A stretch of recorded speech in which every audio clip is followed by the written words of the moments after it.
Hi, I'm Batsheva Frankel from Overthrowing Education, a part of the Education Podcast Network, just like the show you're listening to now. Shows on the network are individually owned, and opinions expressed may not reflect others. Find other interesting education podcasts at edupodcastnetwork.com. Coming up on episode number 206 of the House of EdTech podcast, I am going to talk about how we should be treating people. I've got 9 Google Drive tips that you don't want to miss, and I'm speaking to House of EdTech superfan Daniela Romero. Strike up the band.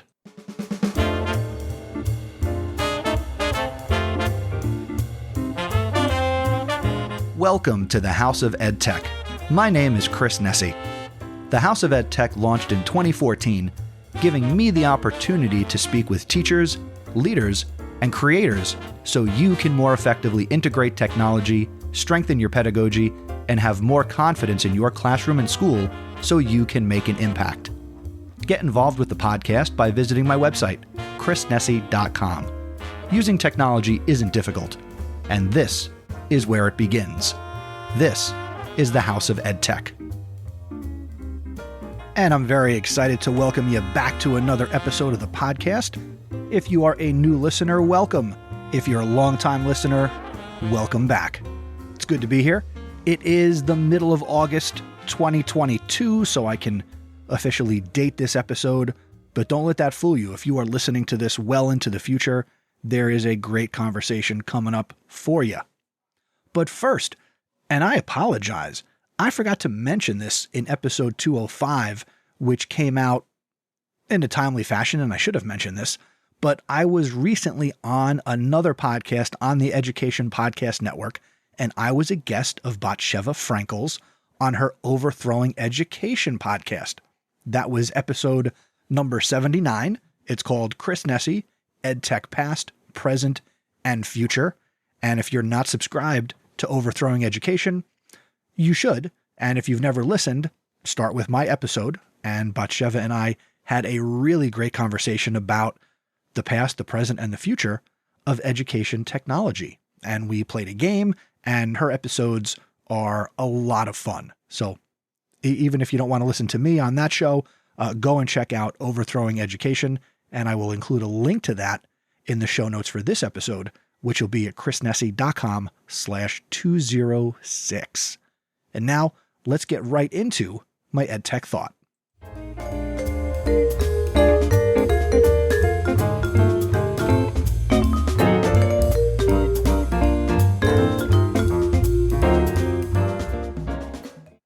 It's all about how you treat people.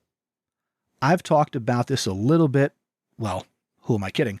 I've talked about this a lot here on the House of EdTech, and I've also made this point on Podcast PD, the other podcast that I co-host with AJ Bianco. Now, people are what make education. And in education, you're going to have to make some tough decisions. But it's all about how you treat people, which relates to what I learned in my supervisory studies to get my supervisor cert here in New Jersey. Culture trumps all. And what sets the tone for culture? How you treat people. We're about to embark on a new school year. You're going to meet new colleagues. You're going to meet new students. Remember, you are people too. So you've got your family, your friends, all of the people that you interact with. And I want us all to remember, you and I this year, that it's about how we treat each other. It's how effectively you can manage the relationships with your administrators or your teachers, the families of your students, your friends, your family, yourself. Be kind. I tell this to my children. Be kind. Above all else, be kind. We're dealing always in this profession with other people who have feelings and emotions, and let's be honest, we never know what other people might be dealing with or working through or thinking about. So as we embark on this new school year, let's hear the call. Let's make sure that we remember that it's how we treat other people. And over the last few years, I'd say maybe the last 6 to 8, I've moved away from the golden rule, which we know is, it's not, treat others how they wish to be treated. I subscribe to something a little different, and that is treat others how they want to be treated, which I'm pretty sure everybody wants to be treated kindly. So it comes back to being kind and building strong relationships and treating people with respect, because everybody wants to be treated kindly and with respect. So as you go into this new school year, reaffirm your approach to dealing with new colleagues, old colleagues. Maybe it's time to bury a few hatchets. Okay? Maybe it's not to be so quick to discipline. Maybe there's another way before you have to send a kid to the principal's office, let's say. And how are we treating our own friends and family? Reaffirm your kindness, because as always, it's all about how you treat other people and how you're building those relationships. And that's my EdTech Thought.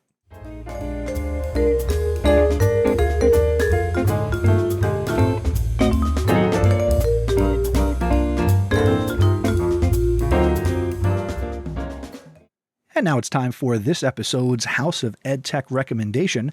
And in this episode, I'm going to share with you 9 Google Drive tips that you should be using. So let me give them to you straight up. Here we go. Number 1, use shortcuts for simple access. In your browser, go to Google Drive. Then right-click the file or folder where you want to create a shortcut, and then click Add Shortcut to Drive. Then select the location where you want to place the shortcut and add the shortcut. So that's a great, easy way to get quick access. Number 2, you can move files via cut and paste.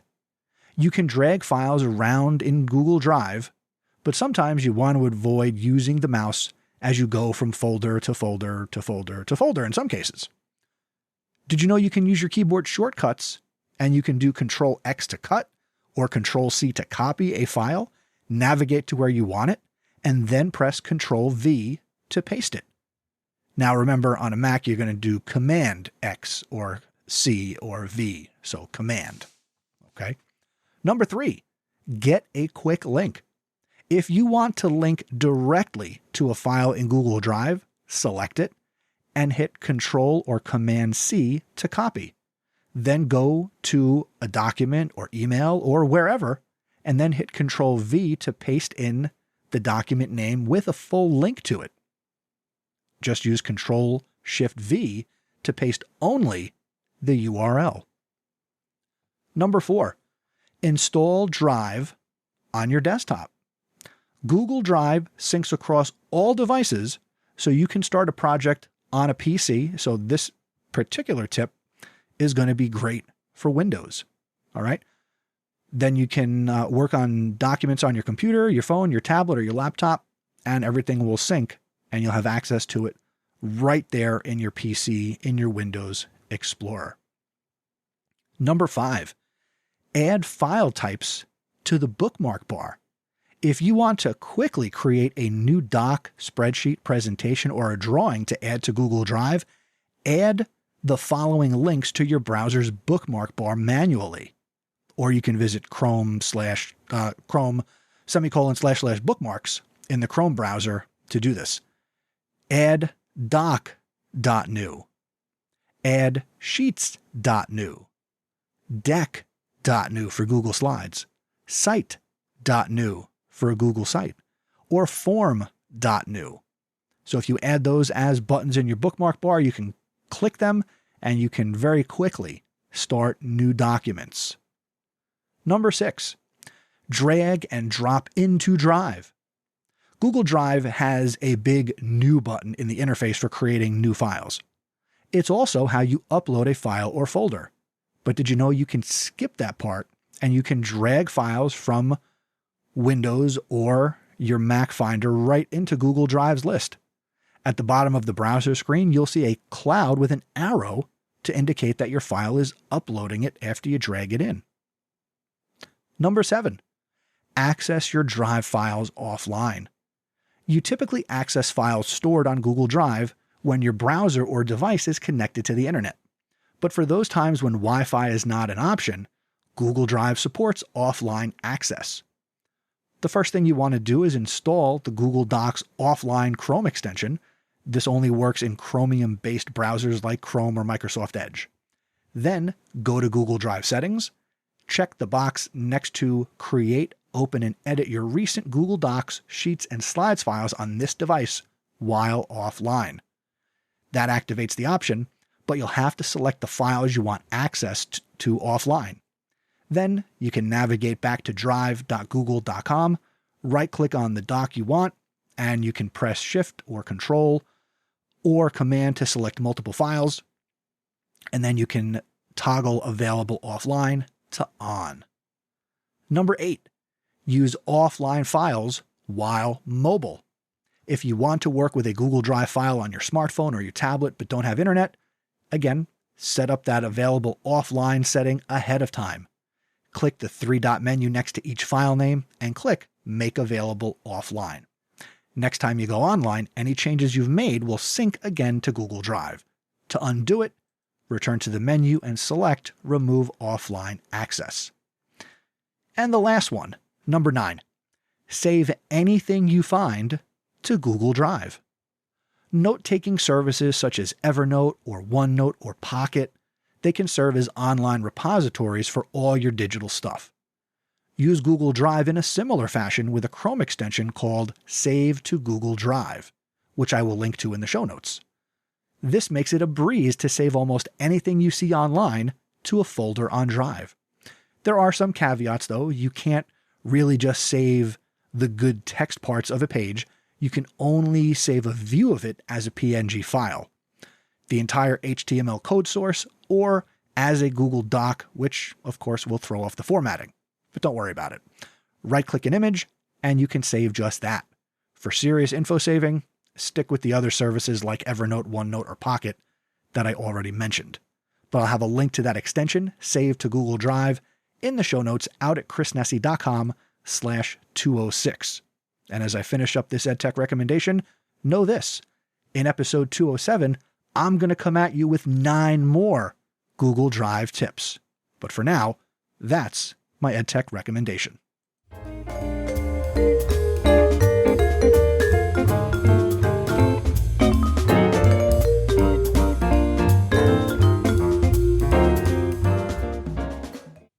And now it's time for the featured content of this episode, and I'm very excited to play for you a conversation that I had with House of EdTech superfan Daniela Romero. In this conversation, Daniela and I talk about how she got into education and the role that education technology plays in her classroom and her life, as well as her approach to creating content online that's in Spanish and why she does that.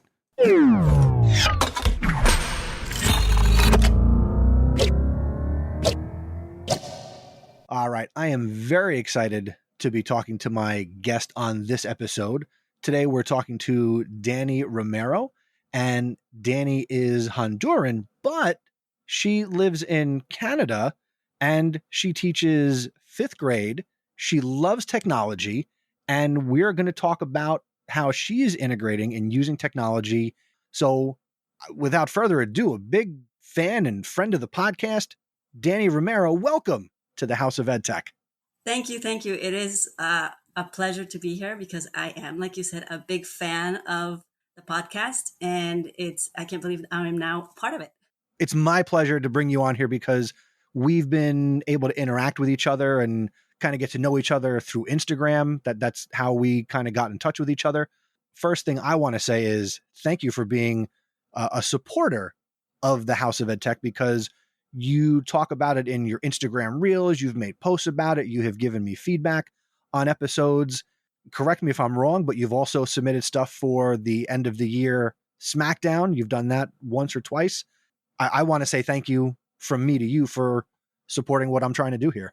I think that it's been great to be sort of, I feel like I'm the middle woman between your account and the thousands of teachers who may not have access because of language to all the great things that you share in your podcast. So I like to share, oh, look, I learned this from Chris. That's true. That's the other piece is when on your Instagram account, and that'll be in the show notes for this episode for people to get connected to you. Everything you do in Spanish. Yes, that's right. And it's very funny because most people think that I am a Spanish teacher because my account is in Spanish. Guilty as charged. You had to correct me before we hit record. Yes.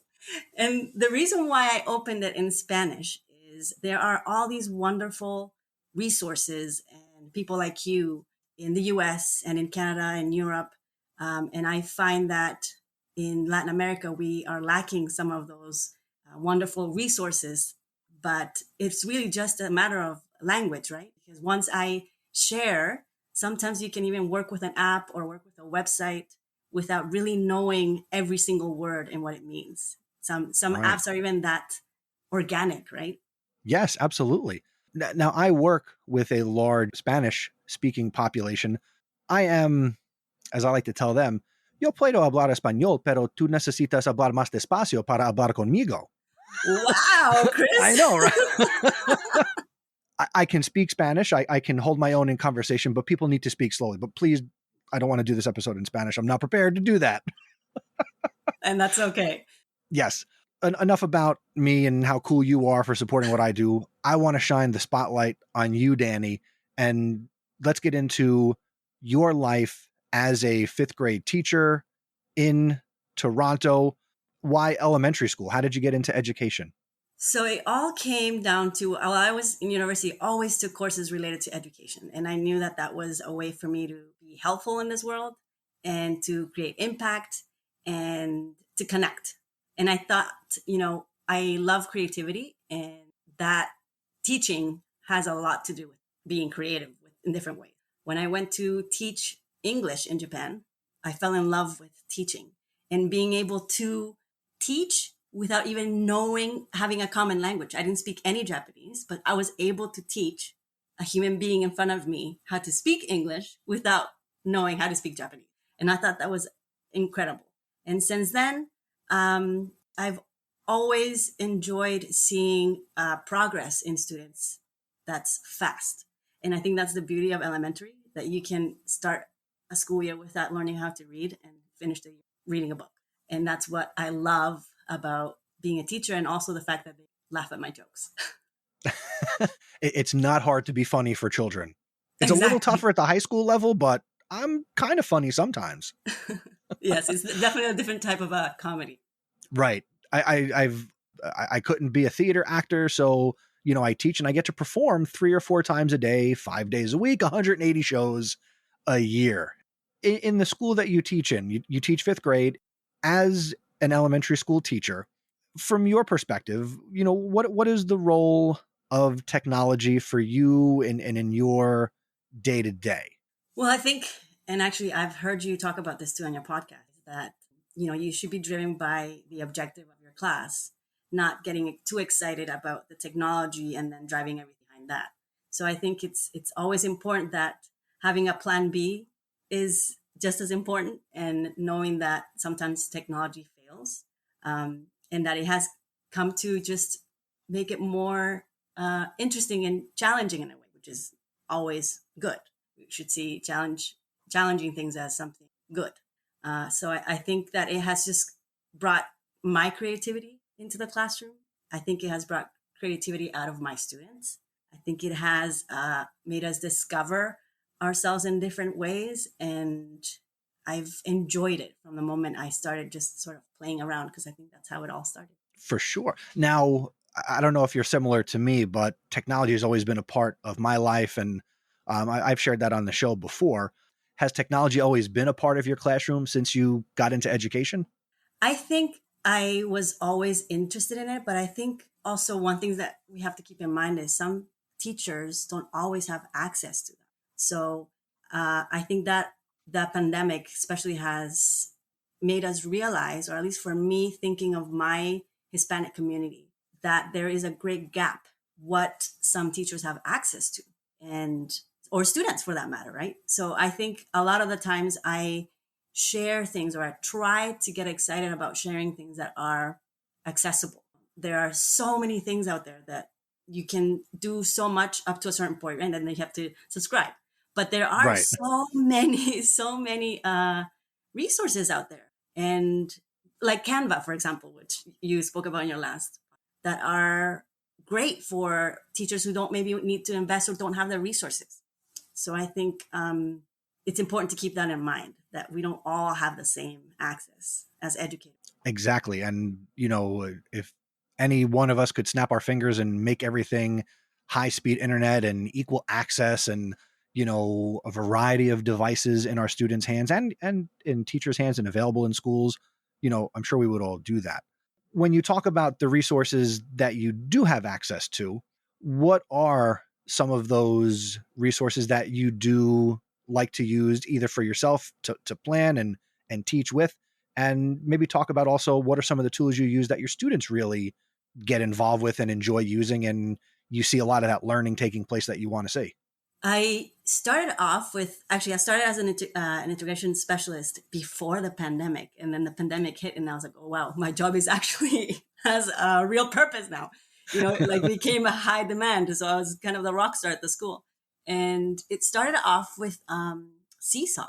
I became a huge fan. And as the pandemic and as we went all online, it started kind of moving faster and faster. Seesaw started adapting. I think that happened to a lot of technology. Oh yeah, a lot of tools started to change and adapt and grow and give more away for free. Yes, and I have feedback from teachers. Like Flipgrid was another one that I like using, and you can see it changing from when you first started using it. And I think what sold me in terms of promoting tools, like for example Seesaw, which was one of the first ones that I started using, was seeing one of my students who refused to write stories and sit during writer's workshop, and having him take an iPad and go off on his own and illustrate and narrate and record a story. And from that moment, he didn't stop writing. And I think that was a moment where I realized the power of technology in the classroom and being able to express yourself in so many different ways, right? Yeah, it's so much more than just picking up a pen or a pencil or typing in, the word processor. So for that student to find that creative outlet and be able to, as I like to say, show what he was learning and understood through drawing and audio. I mean, talking to a podcaster, I'm a fan of the audio. Love it. Yes, it was really incredible to see that. I think that was very empowering for him and empowering for me as a teacher, knowing that if I found the right match for a student, it could really change how they see school. When you talk about making that impact for students, can you talk about how the technology has impacted your instruction? Because you're not brand new to teaching. You've been teaching for, many years now, not a super long time, but you've got your career. How has technology changed over the course of your career and how you've been able to use it? I think it has allowed me to keep things fresh every year, because you might be teaching grade 5 for several years and you might be teaching the same lesson for several years. But technology has allowed me to keep things fresh and always find something new or a different way for students to be able to show their learning, or a different way for me to show them a specific process in math, or showing what we have, textbooks that we have that maybe we've been using for 3 years now, in a different light. So I think it has kept my profession fresh. That's how I see it. And you know what? I also see it the same way. And more teachers should adopt that mindset. Instead, I mean, I'm sure you had teachers when you were growing up, and I know I did, where, you just know looking back that, they knew on day 65 which lesson they were going to do. And, they had, you had those binder teachers, right? I know that, I've had people I've been friends with who became teachers who they're like, yeah, I took over for this class and the woman or the man was retiring. And they said, here's all my stuff. You don't have to do anything. Just blow the dust off the binder. It's just like, that's not teaching. And, I tell my students too that, I see what they do and how they interact with lessons and the projects and the technology. And I tell them, I might not do the same exact thing next year. And that's like you just said, that keeps it fresh for me, right? I need to be entertained in the classroom to some degree as well and stimulated and not be bored. Let's be honest. So changing it up, yeah, the content's not really going to change. But how we present it, how we teach it, and the assignments and the projects, you should be changing it up. Yes. And I think it has to do with some of us, a certain anxiety, being challenged or going out of our comfort zone, right? So I think in order to try technology, kind of have to move out of that comfort. And I also you feel anxious with technology at all? Or have you ever? Or have you always just been super comfortable? Or maybe you're not. I don't know. No, I think because I like the challenge. I like to see things in a different way or teach things in a different, have students show me. Sometimes they teach us, right, about technology or a new website or things like that. I think I fear actually being that binder teacher. I think it's the other way. So I try to not even think about kind of feeling comfortable in my teaching or position. I think that's something that I also want to portray, help students realize that feeling challenged or making mistakes is okay. And I want to just put an aside here to, the person that's listening to this, that if you just have everything in Google Drive and you think, oh, it's digital, well, it's like a binder. There's just no digital dust. But if all your stuff's just in Google Drive and you're just moving from year to year over the last, 8-9 years and just digging into your Google Drive, you're a binder teacher. Change it up. Back to you, Dani. Yes, that's very true. So that's my fear. I think that I want to feel like I'm at the end of my teaching career and still be excited about what students are doing. Maybe they'll be teaching me. I think it's great to have that sort of fresh and creativity around us, even as in our own personal life, right? Oh, absolutely. I like to think I'm the living, walking embodiment of that. As you go into, part of me wanted to ask you, how did the pandemic impact you? But it's time to move past that. It is, right? We're going to stop talking. I'm not going to bring up the pandemic. I'm not going to bring up Corona and all that.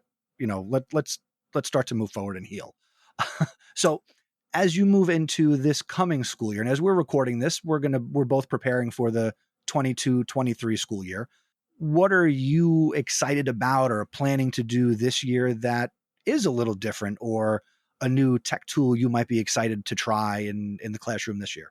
I think it's, even if I don't try specific new technology, I think it's maybe adapting what I am already doing. That's the exciting thing, I think, about our jobs, is that we get to start fresh every year or every semester or every term. So it's I think having a profession where you have a cycle is very refreshing. And I think with, in terms of technology, I think now we're going back to a more normal sort of year. And it would be, I had many years of hybrid, which was very tiring. And so I'm excited about sort of all of us coming together, regrouping per se with everything that we have learned and come through, and all the new technology that we've learned, that we were forced to use, and now use it in our normal school year. Hold on. Nobody forced you and I to do the things that we do that make us good at what we do. No. I'm sure they were. I guess what I meant was that we were pushed to start using, or many teachers were starting to, I guess what you're saying is that we weren't. People like you and me and others who listen, this is what we trained for. The pandemic did not phase us at all. We just kind of kept rolling and were able to use the tech tools. And, I'm sure you had people that you work with say, oh, Dani was ready for this. She was born to teach online and lead students through this hell of a time. Yes, I think I guess I was talking in like general terms that I was really excited about finding new ways and not just working from a book during that time, because we were all sort of on the same platform. We were all not in person, or some of us were, some of us. So I think it'll be exciting to see how we can all sort of live all this awesome technology that is out there in our classroom, physical classroom. Nice.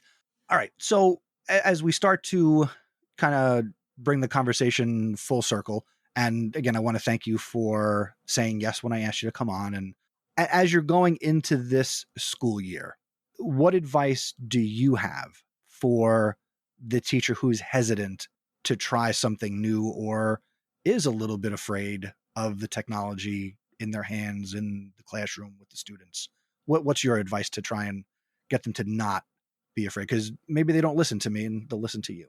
I think it's normal to feel nervous and not too excited about using technology. But I think if you start small and being able to say, I'm using technology in the classroom doesn't mean you have to be using 5 different apps, 6 different websites. It means I'm going to give one thing a try. And I think that would be the best. And also, I think people who are using technology are very willing to help, especially if they're excited about it. I know Absolutely. I know that if someone comes and asks me about, I don't know, explain everything or Seesaw again, I'll be like, oh my gosh, yes, let me show you. This is what I do. So I think it's an important moment if you're feeling stressed about it to ask for help, but also start with just one thing at a time. There you go. Start with one thing. Just pick one. Yes. Just start. Yes. Just exactly. start. Yes. Well, Dani, it has been wonderful to bring you on, get to know you a little bit better than your freewheeling Instagram reels that are really awesome and creative. I know you have a lot of fun with that. So I'm just glad that you said yes, and I believe that you would. For somebody who's listening who wants to connect with you and learn from you, how can they do that? Where can they connect with you? I am mostly on Instagram as Hey Mrs. Dani. I love learning from other teachers. I think that's how I've become the teacher that I am now, from learning from others. And yes, please contact me through Instagram or my email. You can find also on. Awesome. Actually, now I'm going to ask because, since you listened to the show, I did the episode about TikTok a couple of years ago now. Just, I'm curious, why Instagram Reels and not TikTok? Or am I going to learn that you have a TikTok? I don't know. I do, but I am not as drawn to it for some reason. I think because of being able to publish things in just text and not having to only do videos. Well, I will say that from watching your reels and consuming your content, you do inspire me to do more like that. I just haven't taken all the steps I need to take yet, but you do inspire me. And thank you for that. Maybe your first one will be with me. Oh, we could do a call. I mean, I play on TikTok and, I post audio of the episodes on Instagram, but maybe we can do some sort of video collaboration. Yes, let's do that. Yes. Teach me something. Yes. All right. She is Daniela Romero. You're going to go to chrisnesi.com/206 and you're going to see her picture. You're going to click on her bio. You're going to connect with her and you are going to learn from her. And I am going to thank her for being here on this episode of House of EdTech. Thank you so much, Dani. Thank you, Chris. It's been a total pleasure.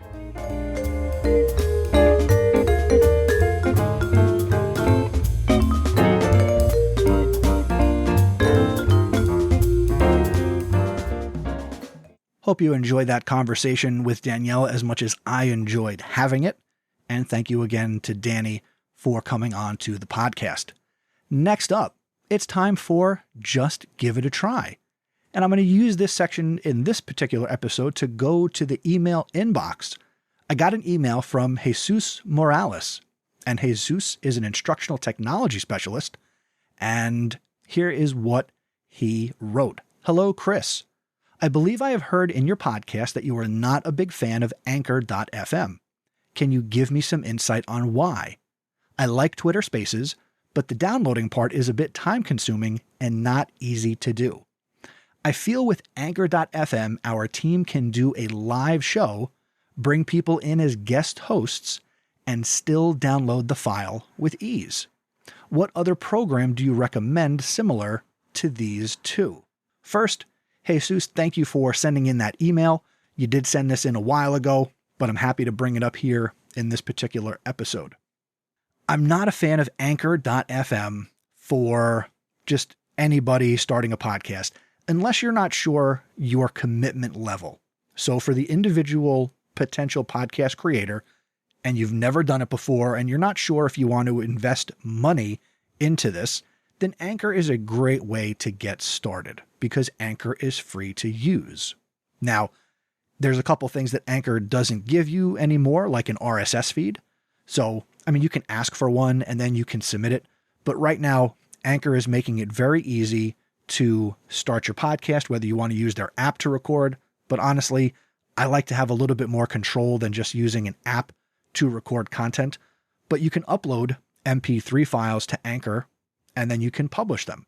If you want to get that RSS feed, which again, as I've talked about before, is like a radio signal that's unique to your show and your content, you can ask them for one and they will give it to you.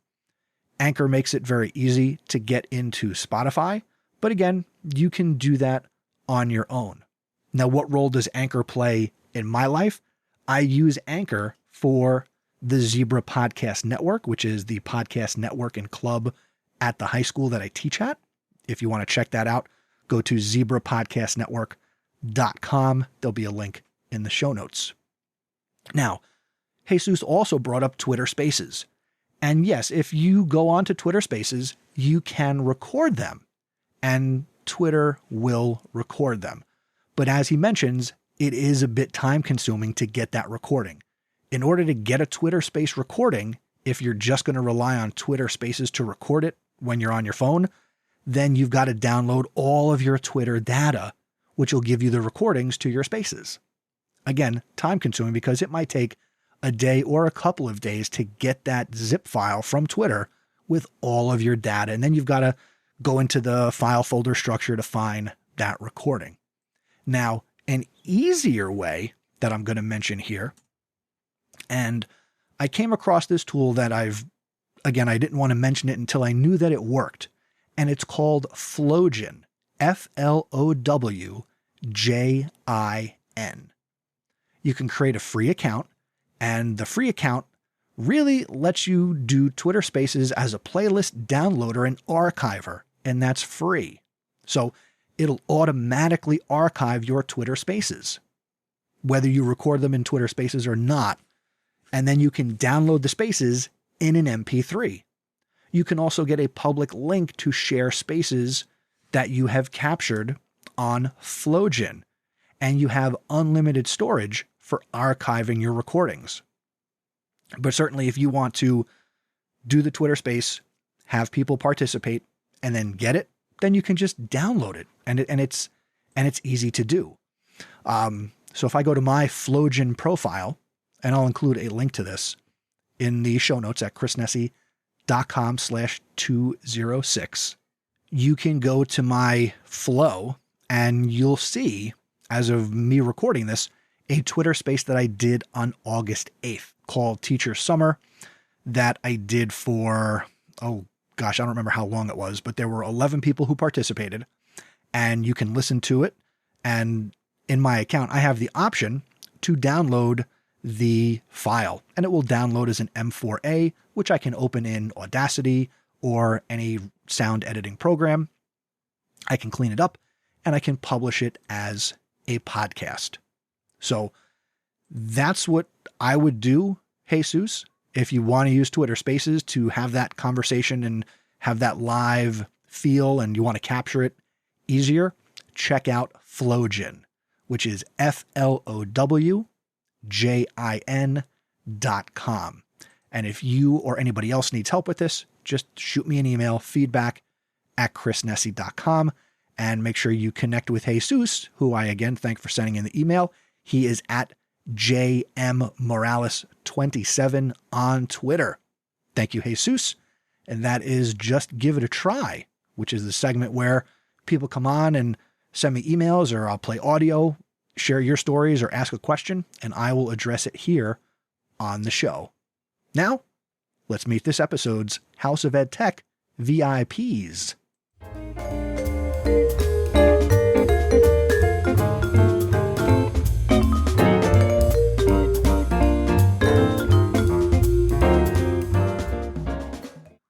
That's right. I've got two House of EdTech VIPs to introduce you to in this episode, and I want you to meet Jen and Miriam. Jen is on Twitter. She is at Kosior_J. I'm not going to spell it, but it'll be in the show notes. Go to chrisnesi.com/206. She's a Google certified coach. She's a dynamic learning project coach. She's an Everfi teacher ambassador. She's addicted to Disney. She's a mom and a runner. And she's the owner of ADC Publishing and Design. She's from Pennsylvania, Pittsburgh style. And we just recently connected on Twitter. And Jen is a new listener of the House of EdTech podcast. And I want to shout out Miriam Richard. She is at Miriam Richard _. And she is a digital learning specialist, and she is leveraging technology to ensure learner success. She's also a brand new listener of the House of EdTech podcast. And for that, ladies, you are both House of EdTech VIPs.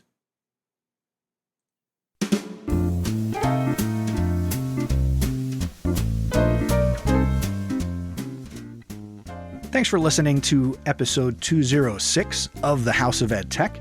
If you're not subscribed or following, I hope that you enjoyed my conversation with Dani. I hope you enjoyed and got value from the Google tips that I shared.